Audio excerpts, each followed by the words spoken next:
হযরত ইব্রাহিম আলাইহিসসালাম দুধের শিশু ইসমাইল ও বিবি হাজরাকে মাত্র এক মশক পানি ও একটি থলেতে সামান্য কিছু খেজুর দিয়ে গেলেন। তৃষ্ণার্ত মা পানির খোঁজে সাফা ও মারওয়া পাহাড়ে দ্রুত বেগে দৌড়াতে লাগলেন। আল্লাহর কুদরতে তার পায়ের নিচে একটি পানির ফোয়ারা জেগে উঠেছে। তিনি পানিকে থামার নির্দেশ দিয়ে উচ্চস্বরে বলেছিলেন, জমজম, অর্থাৎ থেমে যাও। ইব্রাহিম আলাইহিসসালাম তার ছেলেকে বললেন, হে আমার প্রিয় ছেলে, আমি স্বপ্ন দেখেছি, আমি তোমাকে জবাই করছি। ছেলে বাবার স্বপ্ন শুনে বললেন, হে আমার বাবা, আপনাকে যে কাজের আদেশ দেওয়া হয়েছে আপনি সে কাজ করেন। হে ইব্রাহিম আলাইহিসসালাম অবাধ্য এই শয়তানকে পাথর নিক্ষেপ করেন। বাবা ও ছেলে মহা এ কোরবানির জন্য তৈরি হয়ে গেল এবং বাবা ছেলেকে কোরবানি করার জন্য উপর করে শোয়ালেন। হযরত ইসমাইল আলাইহিসসালাম এর জায়গায় কোরবানির জন্য মহান আল্লাহ এক দুম্বা পাঠালেন।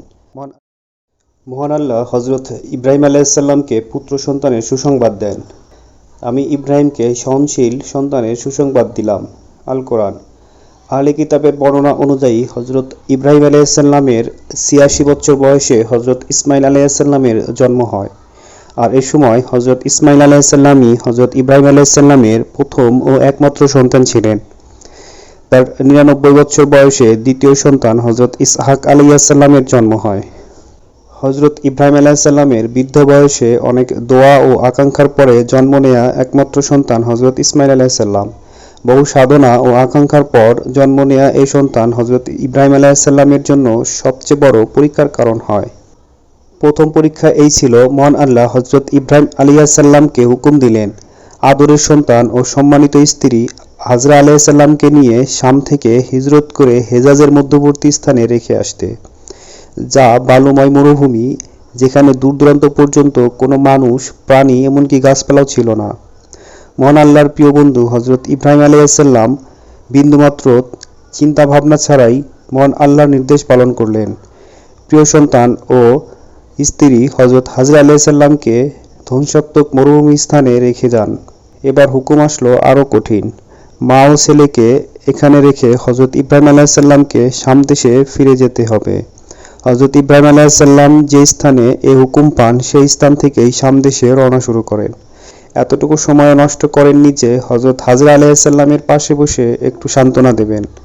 এ কথা বলে যান যে মহান আল্লাহর হুকুমেই এ বিচ্ছেদ।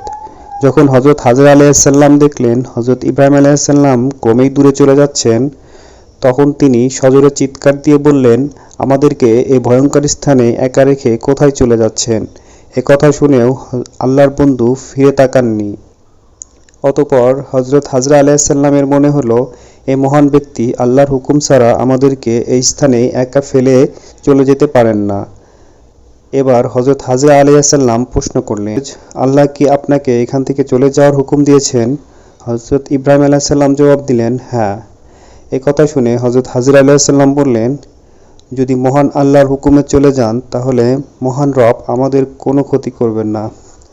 হযরত ইব্রাহিম আলাইহিসসালাম দুধের শিশু ইসমাইল ও বিবি হাজরাকে মাত্র এক মশক পানি ও একটি থলেতে সামান্য কিছু খেজুর দিয়ে গেলেন।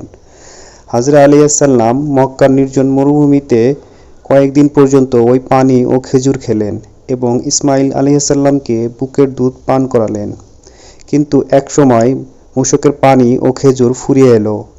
তার শিশু সন্তানটিও ক্ষুধার তাড়নায় ছটফট করতে লাগলো। এমত অবস্থায় তৃষ্ণার্ত মা পানির খোঁজে সাফা ও মারওয়া পাহাড়ে দ্রুত বেগে দৌড়াতে লাগলেন। অতঃপর ৭ বার দৌড়ানোর পরও কোনো পানি না পেয়ে মহান আল্লাহর কাছে সাহায্য চান। আল্লাহ তাআলা মা হাজরার দোয়া কবুল করেন। তখন পুত্রের কাছে গিয়ে দেখলেন আল্লাহর কুদরতে তার পায়ের নিচে একটি পানির ফোয়ারা জেগে উঠেছে এবং ক্রমশ উতলে উঠছে ও প্রবাহিত হতে যাচ্ছে। হযরত হাজরা আলাইহিসসালাম তখন অত্যন্ত আনন্দিত হলেন এবং চারদিকে পাড় বেঁধে পানি থামানোর চেষ্টা করলেন। তিনি পানিকে থামার নির্দেশ দিয়ে উচ্চস্বরে বলেছিলেন, জমজম, অর্থাৎ থেমে যাও। হযরত হাজরা আলাইহিসসালামের উচ্চারিত সেই শব্দেই পৃথিবীর সবচাইতে পবিত্র এ কূপের নাম হয়ে যায় জমজম কূপ। যখন বালক ইসমাইল আলাইহিসসালাম বাবার সঙ্গে চলাফেরা করার ও বাবাকে সাহায্য করার উপযুক্ত হলেন, তখন ইব্রাহিম আলাইহিসসালাম তার ছেলেকে বললেন, হে আমার প্রিয় ছেলে, আমি স্বপ্ন দেখেছি, আমি তোমাকে জবাই করছি। এখন বলো এ বিষয়ে তোমার কি মত? এ কথার উদ্দেশ্য ছিল যে নবীদের স্বপ্নও ওহীর মতো, সুতরাং স্বপ্নে জবাই করা দেখা জবাইয়ের হুকুমের মতোই। এখন তুমি বলো, মহান আল্লাহর এ হুকুম পালনে তুমি কি প্রস্তুত? ছেলে বাবার স্বপ্ন শুনে বললেন, হে আমার বাবা, আপনাকে যে কাজের আদেশ দেওয়া হয়েছে আপনি সে কাজ করেন। ইনশাআল্লাহ আপনি আমাকে ধৈর্যশীল পাবেন। শয়তান প্রথমে হযরত ইসমাঈল আলাইহিসসালামের মায়ের কাছে এক দয়াময় মানবিক ব্যক্তির আকৃতিতে উপস্থিত হয়ে জিজ্ঞেস করে, ইসমাঈল কোথায়? হাজেরা আলাইহিসসালাম উত্তর দিলেন, তার বাবার সঙ্গে জঙ্গল থেকে লাকড়ি কোরানোর জন্য গেছেন। শয়তান বলল, ঘটনা তো এটা নয়, তুমি তো দেখছি গাফলতিতে আছো। তার বাবা তাকে জবাই করার জন্য নিয়ে গেছে। হযরত হাজেরা আলাইহিসসালাম বললেন, কোন বাবা তার সন্তানকে জবাই দিতে পারে? শয়তান বলল, হযরত ইব্রাহিম আলাইহিসসালাম বলেছে, আমাকে মহান আল্লাহ এ হুকুম দিয়েছেন। এ কথা শুনে বৃদ্ধ বয়সে এক সন্তানের মাও এই উত্তর দিলেন, যদি বাস্তবিক তাই হয় যে দয়াময় আল্লাহ তাকে জবাইয়ের হুকুম দিয়েছেন, তাহলে তা পালন করাই বাঞ্ছনীয়। শয়তান এখান থেকে সম্পূর্ণ নিরাশ হয়ে বাবা ও সন্তানের পিছু লাগল। তারা মক্কা থেকে মিনার দিকে যাচ্ছিলেন। প্রথমে এক বন্ধুর বেশে হযরত ইব্রাহিম আলাইহিসসালামের সামনে এসে বাধা দেওয়ার চেষ্টা করেন, কিন্তু হযরত ইব্রাহিম আলাইহিসসালাম চিনে ফেললেন।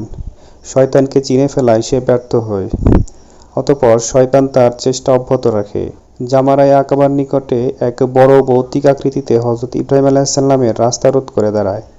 এক ফেরেশতা হযরত ইব্রাহিম আলাইহিসসালামের সঙ্গে ছিলেন। সে ফেরেশতা বলল, হে ইব্রাহিম আলাইহিসসালাম, অবাধ্য এই শয়তানকে পাথর নিক্ষেপ করেন। হযরত ইব্রাহিম আলাইহিসসালাম 7টি কঙ্কর নিক্ষেপ করেন। প্রত্যেক কঙ্কর নিক্ষেপের সময় আল্লাহু আকবার উচ্চারণ করেন। শয়তান কঙ্কর নিক্ষেপে দূরে চলে যায়। হযরত ইব্রাহিম আলাইহিসসালাম চলতে লাগলেন। অতঃপর জামরায়ে উসতার নিকটে পথ রোধ করে দাঁড়ায়।